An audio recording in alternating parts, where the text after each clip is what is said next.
একটি দেশ যার কোনো সেনা নেই, নেই কোনো সীমান্ত পাহারা, অথচ তার প্রভাব ছড়িয়ে রয়েছে সারা পৃথিবীতে।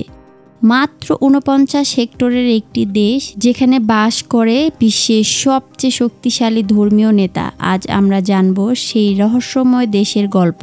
পৃথিবীর সবচেয়ে ছোট দেশ ভ্যাটিকান সিটির ইতিহাস, ক্ষমতা আর রহস্য ঘেরা জীবন। ভ্যাটিকান সিটি নামটা শুনলেই মনে হতে পারে কোনো শহর, কিন্তু এটি আসলে একটি পূর্ণাঙ্গ স্বাধীন দেশ। অবস্থান ইতালির রাজধানী রোমের মধ্যে, একেবারে হৃদয়ে। আয়তন মাত্র 0.49 বর্গ কিলোমিটার। জনসংখ্যা আনুমানিক 800 জন। পৃথিবীর সবচেয়ে ছোট স্বাধীন রাষ্ট্র আয়তনেও জনসংখ্যাতেও। ভ্যাটিকান সিটির ইতিহাস শত শত বছরের পুরনো, কিন্তু সরকারিভাবে এর জন্ম হয় 1929 সালে। এই চুক্তি হয় ইতালির সরকার এবং পোপ 11তম পায়াস এর মধ্যে। এর ফলে ক্যাথলিক চার্চের একটি ছোট অংশকে স্বাধীনতা দেওয়া হয় এবং গড়ে ওঠে আজকের ভ্যাটিকান সিটি। ভ্যাটিকান সিটি আসলে শুধু একটি রাষ্ট্র নয়, এটি হলো বিশ্বের 1.3 বিলিয়ন রোমান ক্যাথলিক খ্রিস্টানদের ধর্মীয় কেন্দ্র। এখানে বসবাস করে পোপ, যিনি ক্যাথলিকদের ধর্মগুরু। এখানে রয়েছে সেন্ট পিটার্স বাসিলিকা, যা খ্রিস্টানদের অন্যতম পবিত্র স্থান। রয়েছে সিস্টিন চ্যাপেল, যেখানে মাইকেল অ্যাঞ্জেলোর অমর চিত্রকর্ম ক্রিয়েশন অফ অ্যাডাম। ভ্যাটিকান সিটির শাসন ব্যবস্থা পুরোপুরি ধর্মনির্ভর। রাষ্ট্রপ্রধান পোপ ফ্রান্সিস। সরকার চলে হলি সি বা পবিত্র আসনের অধীনে।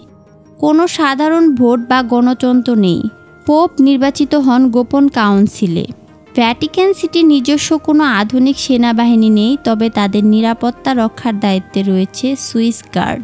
পোশাক মধ্যযুগীয় রঙিন পোশাক, কিন্তু প্রশিক্ষণ আধুনিক। সদস্য সংখ্যা মাত্র 135 জনের মতো। পোপকে রক্ষা করা ও ভ্যাটিকান প্রহরা দেওয়া। ভ্যাটিকান সিটির আরেকটি গৌরবময় দিক হলো তার জাদুঘর। পৃথিবীর অন্যতম প্রাচীন এবং মূল্যবান জাদুঘর এটি। এখানে রয়েছে হাজার হাজার পুরনো শিল্পকর্ম, ভাস্কর্য এবং পাণ্ডুলিপি। বিশ্বের সবচেয়ে দর্শনার্থী আকৃষ্ট স্থানগুলোর একটি হলো ভ্যাটিকান মিউজিয়াম। তবে প্রশ্ন জাগে, এত ছোট দেশ কিভাবে চলে? তারা বিদেশি অনুদান, পর্যটন ও তাদের নিজস্ব ডাকটিকিট, কয়েন এবং পণ্য বিক্রির মাধ্যমে আয় করে। রয়েছে নিজস্ব রেডিও স্টেশন, ভ্যাটিকান রেডিও। এমনকি তাদের নিজস্ব ব্যাংকও রয়েছে। ভ্যাটিকানে কোনো হাসপাতাল নেই, এখানে কোনো জন্ম নিবন্ধন হয় না, কারণ সাধারণত কেউ এখানে জন্মায় না। পৃথিবীর একমাত্র দেশ যেখানে রাত 8টার পর দোকানপাট বন্ধ থাকে নিয়ম করে।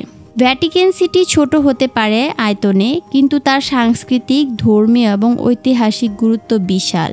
এটা শুধু একটি রাষ্ট্র নয়, এটি একটি প্রতীক বিশ্বাসের, ঐতিহ্যের এবং অদৃশ্য এক ক্ষমতার। আপনি যদি ইতিহাসের এমন অজানা আর অনন্য গল্প জানতে ভালোবাসেন, তাহলে সাবস্ক্রাইব করুন ছায়ালিপি চ্যানেলটি।